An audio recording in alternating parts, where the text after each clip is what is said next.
Hello, I'm doctor Satyasri, pulmonologist from Visakhapatnam. ఈరోజు 20th November COPD డేగా గుర్తించబడ్డది.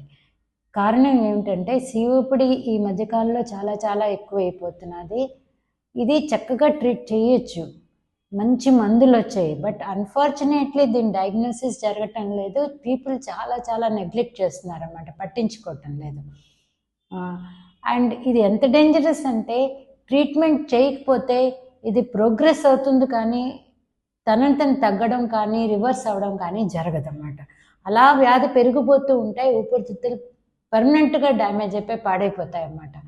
So ఆఖరికి ఏ స్టేజ్కి వస్తారంటే వెంటిలేటర్ లేకపోతే మీద పెట్టడం, వెంటిలేటర్ కొనుక్కోవడం, లేదా ఆక్సిజన్ సిలిండర్ కొనుక్కోవడం అవి జరుగుతుందన్నమాట.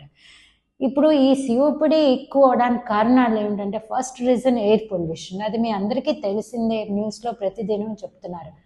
రోజు రోజుకి పొల్యూషన్ రేట్స్ చాలా ఎక్కువ అయిపోతున్నది. పొల్యూషన్లో అందులో ఈ మంచు కాలంలో ఏంటంటే సస్పెండెడ్ పార్టికల్స్ ఉంటాయి. 5 to 10 మైక్రాన్స్ ఉన్న సైజు పార్టికల్స్ డైరెక్ట్గా ఊపిరితిత్తుల్లోకి వెళ్ళిపోతాయి అన్నమాట. అల్వియోలై అంటే ఆ బుడగల్లోకి వెళ్ళిపోయి అందులోంచి ఈవెన్ రక్తంలోకి కూడా వెళ్ళే అవకాశం చాలా ఎక్కువ ఉన్నదన్నమాట. సో అవి ఖచ్చితంగా లంగ్స్ని డ్యామేజ్ చేస్తాయి. అందుకే ఇది రివర్స్ అవ్వదు. అలాగే స్మోకింగ్, ఈ రెండు ముఖ్య కారణాలు ఈ సిఓపిడి రావడానికి. మిగతాది చాలా కారణాలు ఉంటాయి.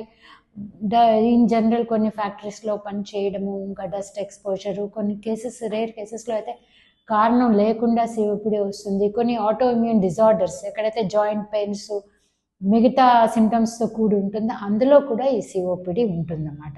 సో ఎలా గుర్తించాలి? ఫస్ట్ మోస్ట్ ఇంపార్టెంట్ అంటే దగ్గు, ఆయాసము. దగ్గు చిన్నగా మొదలవుతుందన్నమాట. అంటే స్మోకర్స్లో అయితే స్మోకర్స్ కాఫ్ అంటారు. ప్రతి నెల కొంచెం ఒక వారం రోజులు ఎక్కువ ఉంటుంది. కొంచెం దగ్గు ఉదయాన్నే కఫం రావడము, అది యూజువల్గా పీపుల్ నెగ్లెక్ట్ చేస్తారు, సీజనల్లే కదా అని.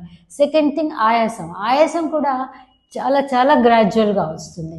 మీకు ఆస్తమాలో సడన్గా ఆయాసం వచ్చి హాస్పిటల్కి పరిగెట్టు, ఎంత గ్రాడ్యువల్గా అంటే పేషెంట్స్ తెలుసుకోలేకపోతారు. అండ్ తెలుసుకునేసరికి చాలా ఆలస్యం అయిపోతుంది. సో సిఓపిడిని గుర్తించడం చాలా అవసరం. సింపుల్ పల్మరీ ఫంక్షన్ టెస్ట్ ద్వారా గుర్తించవచ్చు, మిగతా బ్లడ్ టెస్ట్, ఎక్స్రే ద్వారా కూడా గుర్తించవచ్చు.